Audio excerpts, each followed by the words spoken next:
Millions of barrels of crude oil, of course, move by rail every single month. So the Biden administration says preventing a strike is one more way to keep gas prices down.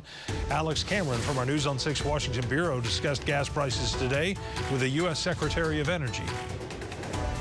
Well, Jennifer Granholm is the former two-term governor of Michigan who, as energy secretary, is leading the Biden administration's efforts to guide the country toward net zero carbon emissions by 2050. She says the administration deserves credit for the recent drop in gas prices. It's not total credit, but certainly a significant amount.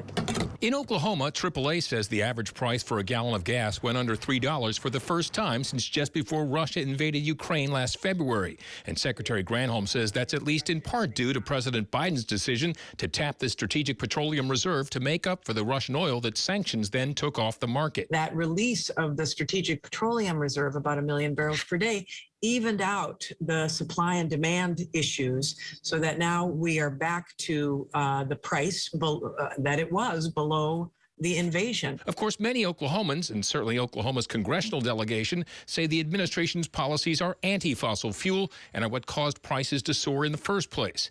Granholm disputes that and says the industry is on track to reach record production in 2024. More leases and permits are being issued every day.